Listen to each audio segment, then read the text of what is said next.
just dumped a handful of timing gear shrouds into my hand as I pulled that off.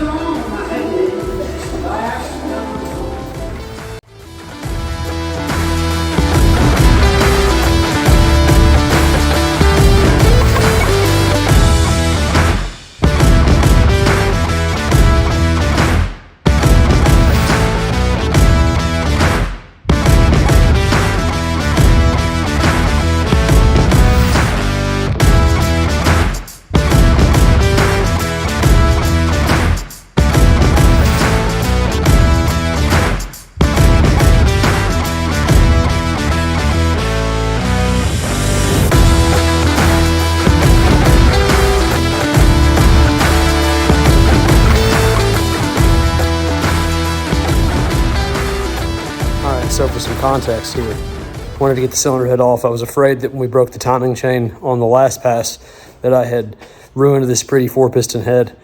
But honestly, it looks really, really good, so I'm excited. I knew that I'd hurt some stuff externally on the block. Did not. Basically broke the timing set the first time. It broke off the lower guide for the aftermarket lower guide we were using, and then it also took one of the bolts out that went to the oil pump chain guide. So we had Jimmy rigged it up to make it work. And so, you know, I knew I had that to fix. The pistons and rods just visually look fine. The head looks really good. So yeah, I continue taking this thing out of the car. Looks really, no sticking out issues that I can see. She's still a little moist, but definitely better than expected on all fronts. Let's have a look at the block. While we're here, we're gonna take it out of the car anyway. The dimple on the crank broke as well, so I don't see any damage there, so that's good.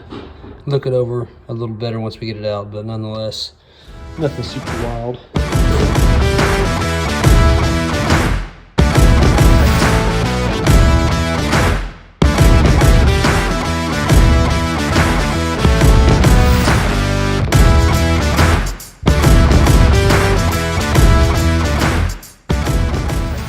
All right, guys, today I'm going to take apart the engine from World Cup. The last block that was in the car. It's kept breaking timing sets on it after I put too tight of a chain on. It was due to a combination of tensioner and guides, and I had to let it fly as we're trying to make the next round, and ended up costing myself a whole bunch of time and money. So I'm going to tear this thing apart.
All right, we got it all the way torn down. Inspect her a little bit. You can see some old damage there. Overall, the pistons rods that came out of it looked really good. The bearings look really good, so that's great. Got a couple of little things to repair on this block, and hopefully I can have it back to 100% relatively easy. So yeah, just keep updating you guys as we go. 20 minutes later. All right, YouTube. So this is the plan. Kind of left some water in the S2000 during the bad freeze we just had. Never expected it to be below zero, let alone, or never expected it to be below 32 that long, let alone below zero. So I've got to rig something up to check the intercooler to see if we did any damage so that I don't put a leaky intercooler back on. So I'm gonna take you guys on this ride with me. So here's what we're dealing with. As you can see, she's ballooned out. This is a modified Frozen Boost 2,000 horsepower air-to-water unit. That means water in this area and air in this area, and we don't want them to mix. That would be bad. So what my plan is we're gonna cap off 2 of the ports and apply some compressed air to another one. So how I'm gonna do this, like so. Then I'm gonna take this guy that I had rigged up previously, I'm gonna tap that for a 1/4 inch MPT. Then we're gonna stick us a swivel to it. So let's get this done and see if we can use this thing. Tap this side of this 10 AM. Try to get it deep enough that I can slide this fitting in. It's actually not even gonna ruin the usage of this. It doesn't look like. We just want to apply as much pressure as we can to this cooler. It's rated to 170, so we're going to test that. Here we go. It's an open hole, so I don't have to run it back at all. I'm not being particularly careful. Probably should. All right, getting us a croissant ranch. Snug this bitch up.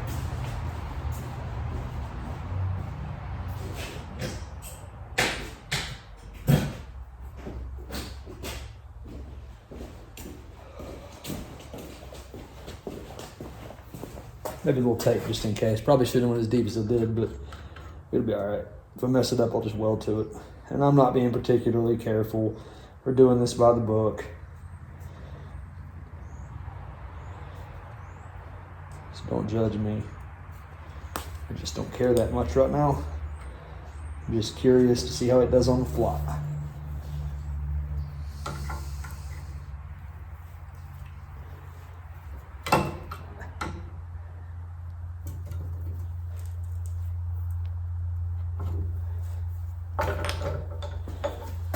Just like that. So I figured the most fun part of this is that if it doesn't leak and something explodes, you'll get to see this on video. So keep that in mind. And yes, I got a tripod. But you guys having to deal with my bull crap anymore.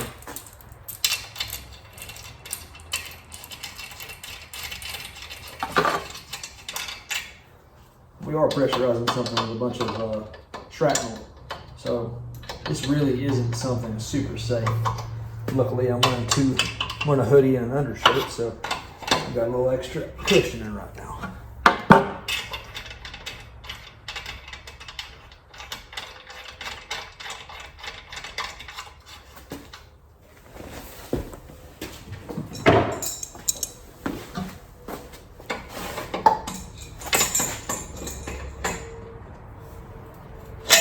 I think in a perfect world, I should use a regulator or something like that. I don't know that I have one that doesn't leak like a mother.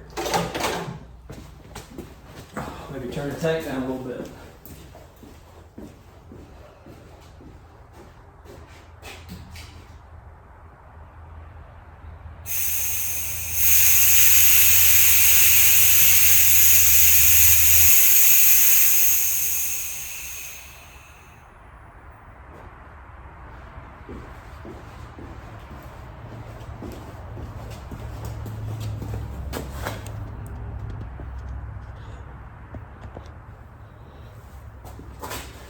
Nah, it's got a solid 110 pounds in it. It's a little bit of a worry, but... Yep. Guess what? We cracked it. See that? Huh. Well, that sucks. So what I was able to find is a split along the bottom right here. Hit that bad boy with some weld. Seal up the whole outer and see if it's usable. Hit it with some welds, front to back. And I currently do not hear anything. Well, so just like that, it looks like that I get to keep my intercooler for this year. My option was to go non-intercooled again if it was busted, because I'm not spending $1,000 or more on putting another cooler back on the car just to rearrange it all and break it due to my own stupidity again. So anyway, figured you guys might want to watch that.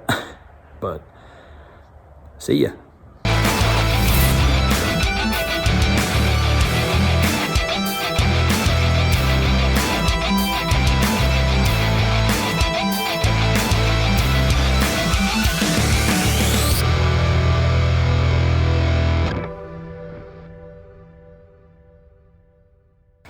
Also, it's Shy's birthday. Happy birthday, Shy. Thanks.